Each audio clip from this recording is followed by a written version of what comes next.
नमस्कार, स्वागत है आपका ओनली यूपीएससी पर। इस हम क्लास में बात करने जा रहे हैं एक बहुत ही खतरनाक मुद्दे पर। खतरनाक इसलिए क्योंकि बम गिरने वाले हैं। क्लास में नहीं गिरेंगे, बात जहाँ पे कर रहे हैं वहां पर गिरने की संभावना बहुत ज्यादा है। ठीक है, तो आप मत घबराइए, ना आपके ऊपर गिरेगा ना मेरे ऊपर गिरेगा ना क्लास में कुछ होने आना है। लेकिन इजराइल के नए नए प्रधानमंत्री बने हैं और उनका बयान बम गिराने जैसा ही है। उन्होंने क्या कहा कि अगर ईरान ने अपना परमाणु डील रोका नहीं तो क्या करेंगे, बम गिराएंगे, लॉन्चर दागेंगे, मिसाइल दागेंगे, लेकिन उस प्रोग्राम को हम रोकेंगे। तो समझेंगे पूरी बात क्या है, पूरा मसला क्या है। तो इस क्लास में हमें वही समझना है। ठीक है, दो चीज हमें समझनी है यहाँ पर। एक तो ईरान में राष्ट्रपति के चुनाव हुए हैं और ईरान की वजह से ही हम इजराइल की बात कर रहे हैं। किसकी बात कर रहे हैं? इजराइल की बात कर रहे हैं। इसी ईरान की वजह से इजराइल की बात कर रहे हैं। और इसमें जो थर्ड पार्टी है वो है यूएस, यानी कि यूनाइटेड स्टेट। मसला क्या है ये हमें समझना है। मसला ये है कि इजराइल एक देश जो कि दांत के बीच में जीभ है। मैं डिफेंड नहीं कर रहा हूं इजराइल को, लेकिन इनके इर्द गिर्द जो भी लोग हैं उनसे इनकी बनती नहीं है। कुल मिलाकर के ये समझिए आप, क्योंकि फिलिस्तीन जो कि इजराइल से एकदम सटा हुआ है, उसका एक संगठन हमास, और दूसरी तरफ हिजबुल्ला, इनसे इनकी नहीं बन रही है। इराक से इनका कभी बना ही नहीं। इजिप्ट से मामला अभी शांत चल रहा है, लेकिन उनसे भी इनके अच्छे खासे युद्ध हो चुके हैं। और ईरान जो इनका अरब क्षेत्र में सबसे बड़ा दुश्मन है, वो मजबूत भी है, उसके पास मिसाइल भी, उसके पास बहुत सारी चीजें हैं। तो इजराइल कुल मिलाकर के एक ऐसी जगह पर है जहां पर खतरा अपार है उसके लिए।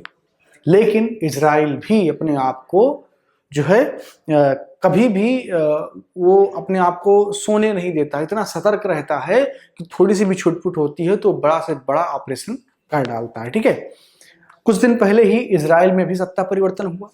ठीक है, नेफ्ताली बेनेट प्रधानमंत्री बने। उससे पहले बेंजामिन नेतन्याहू थे प्रधानमंत्री। ठीक है, लिक्विड पार्टी के।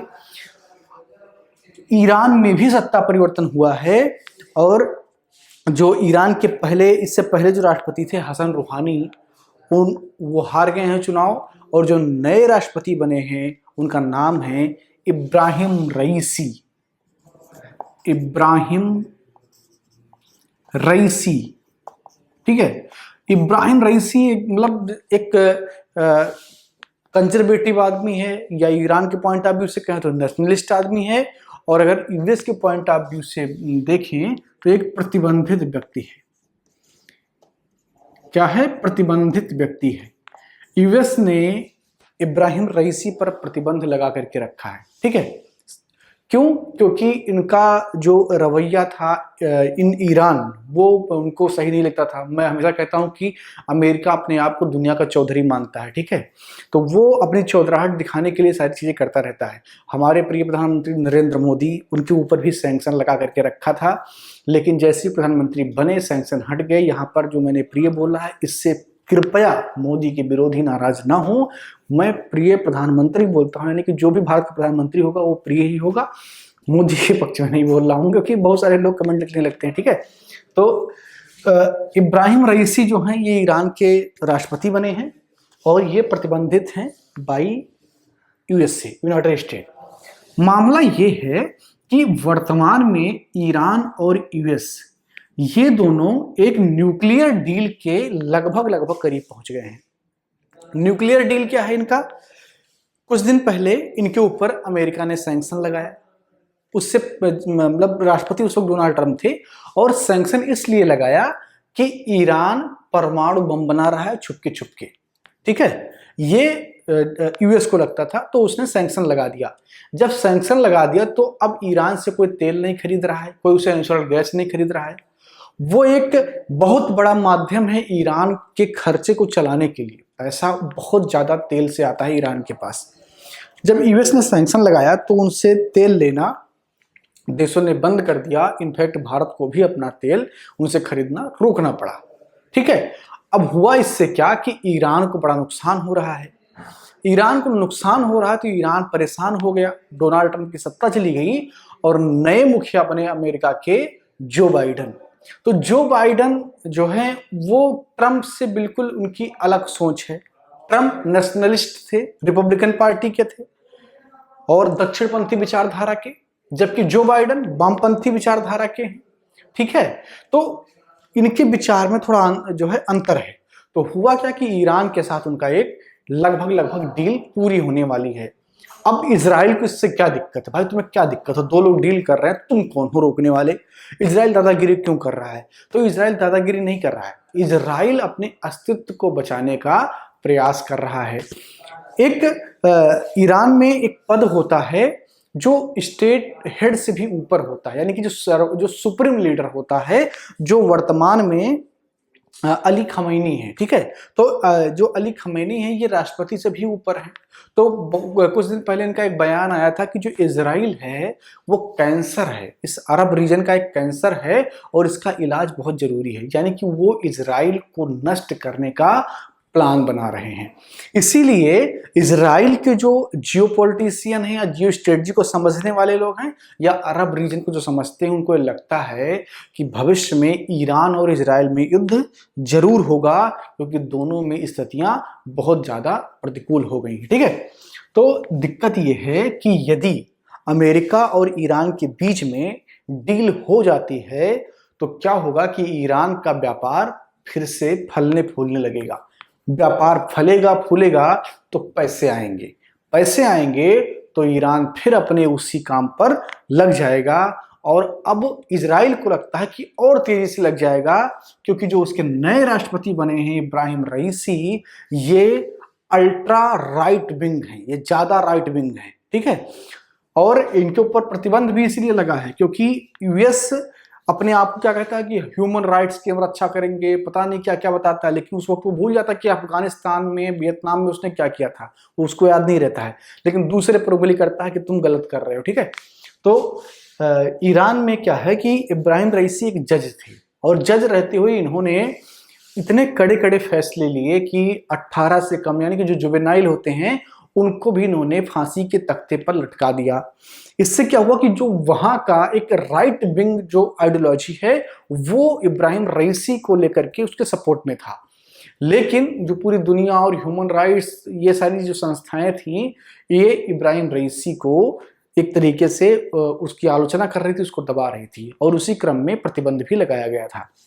तो अब सबको यही लगता है कि इब्राहिम रईसी के आने के बाद में ईरान और ज्यादा राइट विंग हो जाएगा, जो स्थिति हसन रूहानी की थी उससे ज्यादा वो राइट विंग हो जाएगा। ठीक है, अब इसराइल का दिक्कत यह है कि अगर ईरान बड़ी बड़ी मिसाइल और परमाणु हथियार बना लेता है तो उसके लिए बहुत बड़ा खतरा हो जाएगा। ठीक है, तो ईरान के इस खतरे को पहले से ही जो है नफ्ताली बेनेट ने एकदम खुलेआम बोल दिया है कि जो ये डील होने जा रही है यूएस और ईरान के बीच में, अगर ये संपन्न होती है तो इजराइल बिना सोचे समझे ईरान के जो मिसाइल बनाने की जगह है, जो परमाणु रिएक्टर अगर वो बनाते हैं, ऐसा कुछ करते हैं, तो उसको वो उड़ा देगा। खुली धमकी, एकदम खुला चैलेंज दिया है। ठीक है, अब इसको बताते वक्त इजराइल ने एक ऑपरेशन का याद दिलाया। ठीक है, ऑपरेशन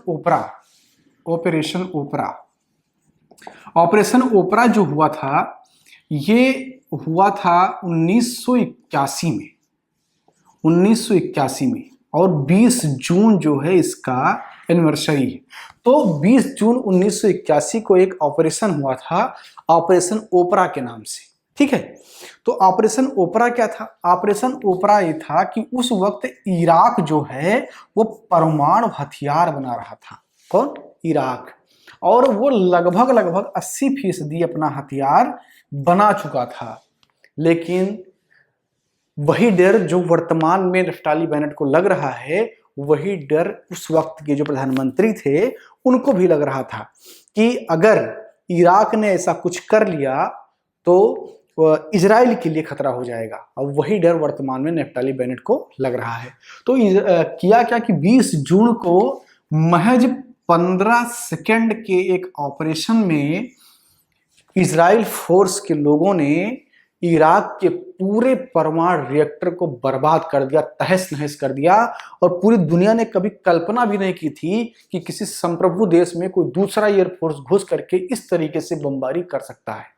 लेकिन इजराइल ने उसको किया और उसके बाद में एक डॉक्ट्रिन बनाया गया, जिस डॉक्ट्रिन का नाम रखा गया बिगिन डॉक्ट्रिन। क्या है? Begin doctrine.